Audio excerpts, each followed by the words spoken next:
Social media पे सवाल ये है कि जी मियां आमिर महमूद साहब की ड्यूटी किसने लगाई है, ये एक सवाल है। सोशल मीडिया पे चल रहा है। हम चूंकि उनके साथ बैठे और उन्होंने 33 सूबों की बात की, उन्होंने एक बुकलेट भी दिया था हमें कि भाई ये देख लें, और साथ साथ वो बता रहे थे, और 2-3 घंटे में मैं इसलिए बता रहा हूँ लोगों को बैकग्राउंड समझ में आए। तो साथ साथ में वो इन्फॉर्मेशन दे रहे थे कि इंडिया जब बना था इतने थे, जब आज वो इतने हैं, अमेरिका की रियासतें तब इतनी थी तब इतनी, इनकी फिर जीडीपी देखें, अगर हम जहाँ जहाँ पे जो पड़े हुए हैं, बेसिकली तो वो यही कह रहे हैं ना, जितनी डिवीजन है सूबे बना दें आप, यही कह रहे हैं ना।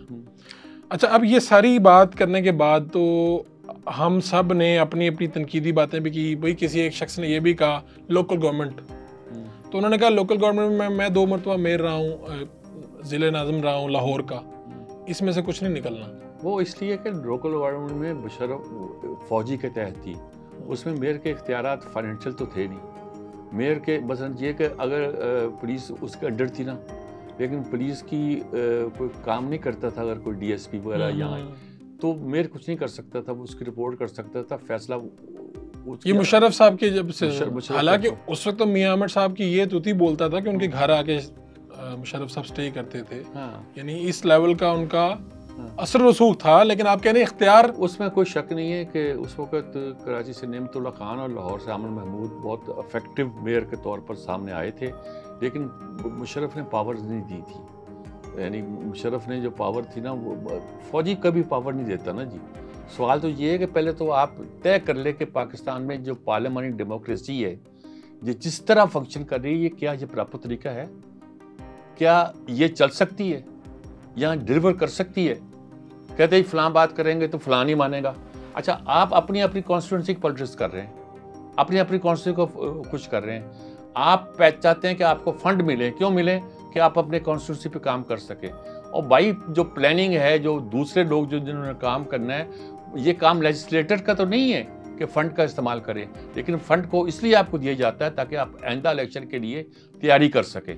तैयारी कर सकने का मतलब ये कि पैसा बना सकें।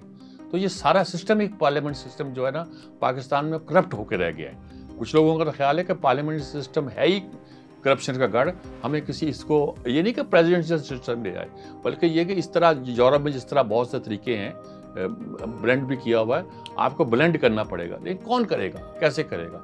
इस आइन के तहत तो कोई गुंजाइश नहीं कि आप कर सके। वो कहते हैं ये अमेंडमेंट कर लो, फिर कर लो। अमेंडमेंट करके 18वीं तरमीम की तरह आ गए। 10 आदमी बैठ गए, उन्होंने एक तरमीम कर ली, असेंबली में जाके पास है, पास है, पास है, पास हो गई। ये भी कोई डेमोक्रेसी है?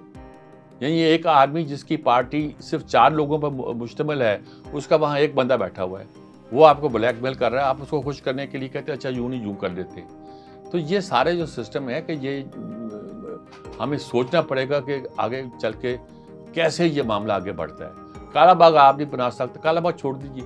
कोई प्रोजेक्ट जो पाकिस्तान के मफाद में हो, वो आप सही तौर पर, कोई अगर कह दे कि इसमें बेईमानी हो रही है, आप उस बेईमानी को पकड़ ही नहीं सकते।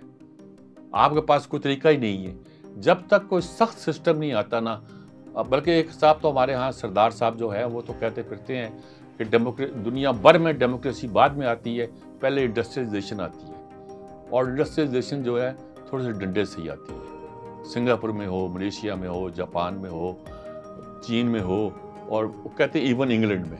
डंडा तो आ गया यहाँ पे। हाँ, पर हाँ वो डंडा आया, लेकिन हम हाइब्रिड हाइब्रिड डंडा है। ठीक। लेकिन हमारे यहाँ कभी सीधा डंडा, ये नहीं कि मैं कहता हूँ कोई डंडे वाली हुकूमत हो, ह्यूमन राइट्स है, लेकिन बात ये है कि कोई ऐसा बंदा हो, दुर्रा उम्र चाहिए बस यार, इंसाफ के तहत जो सख्ती करे। मैं आपसे ये पूछना चाह रहा हूँ कि इसका मतलब तासुर मैंने ये लिया है कि आप भी कायल हैं कि सूबे नए बना दें। हाँ, सूबे ने, देखिए सूबे, आप कहते हो पंजाब, जनूबी पंजाब बना दो। मसला आपका कराची का, सिंध का है, आप बहस कर रहे हैं जनूबी पंजाब की। जनूबी पंजाब तो बहावलपुर बनाए पहले, वरना बहावलपुर मुल्तान से लड़ेगा। जब बन गया तो वो कहेंगे जी हमें मुल्तान खा गया। वो फिर इन्होंने नून लीग ने ये कह दिया कि एक मुल्तान का बना दो, एक बहावलपुर का बना लो। अच्छा, 2 यहाँ बनाने हैं कि बड़ा इलाका है, तो बलूचिस्तान तो रकबे में बड़ा है ना, फिर वहाँ ज़्यादा बनने चाहिए। सिंध में उससे बड़ा प्रॉब्लम है, बनने चाहिए। खैबर पख्तूनख्वा में बगैर तहरीक थी, ایبٹ آباد وغیرہ کے علاقے کی، ہزارہ کے علاقے کی، جہاں صوبہ بننا چاہیے.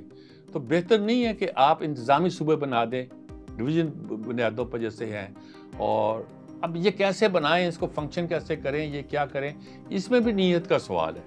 یعنی کہ آپ نے 18ویں ترمیم کی نیک نیتی سے کی ہوگی. اچھا وہ ایک سوال آیا تھا نا، یہ سب ہوگا کیسے؟ کیونکہ اس میں آئین میں تو طریقہ درج ہے کہ بھئی صوبے کی اسمبلی اوپر دونوں ایوانوں میں 2/3 اکثریت چاہیے. وہ یہ کہتے ہیں کہ ایک ترمیم کر دیں آپ نیشنل اسمبلی کی سارا کام جو ہے قومی اسمبلی 2/3 میجورٹی سے اس طرح کر سکتی ہے، اور پھر وہ کروا لیں، بات ختم. صوبوں میں چھوڑے ہی نہ. وہ کہہ رہے ہیں جس طرح آپ نے پہلے یہ 26 ترمیمیں یہ کی ہیں ویسے یہ ایک ترمیم اور کر دیں. ایک ترمیم اور کر دیں، اور اس کے بعد باقی ترمیمیں اسی زور پہ اور کرتے. چلے آپ پریکٹیکل بات کرتے ہیں. آپ کو لگتا ہے کہ یہ ایک تو یہ ہے میری اور آپ کی خواہش کہہ لیتے ہیں، آپ کو لگتا ہے یہ ہو جائے گا؟ بات یہ ہے کہ یہ تو ابھی ہوتا مشکل نظر آتا تو ہے، کیونکہ اس سے صرف دیکھیں نا، لیکن یہ سسٹم نہیں چل رہا. یہ سسٹم نہیں چل رہا. یہ بات پہ میں اور آپ اتفاق کر رہے ہیں، لیکن زرداری ہمارا ایک دوست بڑی کلیئرلی کہتا ہے کہ جو پارلیمانی سسٹم کے نام پہ پاکستان میں سسٹم چل رہا ہے اور ہم ڈیموکریسی کرتے ہیں، یہ سسٹم ہی فلاپ ہے. یعنی کہ اس پورے کرائسس سے پہلے بھی وہ مجھے کنونس کرنے کی کوشش کرتا رہا. آرگمنٹ پولیٹیکل سائنٹسٹ ہے وہ بہت بڑا، اور پی ایچ ڈی پتہ نہیں کب سے کی اس نے کنونس کرنے کی کوشش کرتا رہا کہ سسٹم یہ آپ پہلے کنونس نہیں ہوتے تھے، لیکن میں خیال اب آپ مجھے کافی کنونس نظر آ رہے ہیں. ہاں، صوبے تو بننے چاہیے، کوئی حرج نہیں ہے.